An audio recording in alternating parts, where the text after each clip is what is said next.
आज पड़ताल होगी डी कंपनी की, दुनिया के सबसे कुख्यात क्रिमिनल सिंडिकेट में से एक।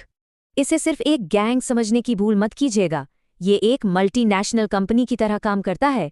सालाना टर्नओवर 6,000 करोड़ से भी ज्यादा, और इसका प्रोडक्ट सिर्फ एक क्राइम। कहानी एक आदमी की नहीं, उस सड़े हुए सिस्टम की है जिसका फायदा उठाना उसने बखूबी सीख लिया था। शुरुआत हुई मुंबई की गलियों में छोटी मोटी उगाही से, और जल्द ही वो अंडरवर्ल्ड का बेताज बादशाह बन गया। इस पैटर्न को देखिए, गिरफ्तारी और फिर रिहाई। सिस्टम उसे रोक नहीं बल्कि और बेखौफ बना रहा था। 1984 में एक सरकारी वकील ने कोर्ट को चेताया था, लेकिन उनकी दलील अनसुनी कर दी गई।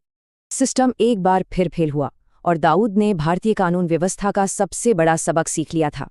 सबक ये था कि इस देश में सिस्टम, पुलिस, वकील सब बिकाऊ हैं। यही उसके साम्राज्य की नींव बनी। कानून का शिकंजा कसता इससे पहले ही वो दुबई भाग निकला। ये अंत नहीं, एक नई खतरनाक शुरुआत थी। अब वो सिर्फ गैंगस्टर नहीं रहा। दुबई से उसने डी कंपनी को एक कॉरपोरेट चेहरा दिया, एक मल्टीनेशनल क्रिमिनल कॉरपोरेशन। जरा इसकी बिजनेस स्ट्रैटेजी देखिए। ड्रग्स, हथियार, रियल एस्टेट, यहां तक कि बॉलीवुड फाइनेंसिंग में भी। 5,000 से ज्यादा लोगों की फौज, जिसे वो दुबई से एक सीईओ की तरह ऑपरेट कर रहा था। 1992 में बाबरी मस्जिद विध्वंस के बाद देश में माहौल बिगड़ा, और इस मौके का फायदा उठाया पाकिस्तान की आईएसआई ने। आईएसआई ने दाऊद को एक ऑफर दिया।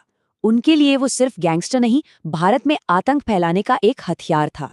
सौदा बहुत सीधा था। दाऊद के क्रिमिनल नेटवर्क के बदले आईएसआई की तरफ से पूरी सुरक्षा की गारंटी। दाऊद मान गया। जिस गैंगस्टर ने अपने सिस्टम को धोखा दिया, अब उसने देश को धोखा देने का सौदा कर लिया था। 12 मार्च 1993, ये वो तारीख थी जिसने मुंबई को हमेशा के लिए बदल दिया। एक के बाद एक 12 बम धमाकों ने कुछ ही घंटों में मुंबई को दहला कर रख दिया। 257 बेगुनाह लोग मारे गए और हजारों घायल। ये एक आतंकी हमला था मुंबई के दिल पर। एक मामूली स्मगलर अब बन चुका था भारत का मोस्ट वांटेड टेररिस्ट। ये उसका आखिरी और सबसे खतरनाक रूप था। आज दाऊद एक जीता जागता भूत है, कराची में पाकिस्तानी हुकूमत की पूरी हिफाजत में। ये एक गिव एंड टेक है।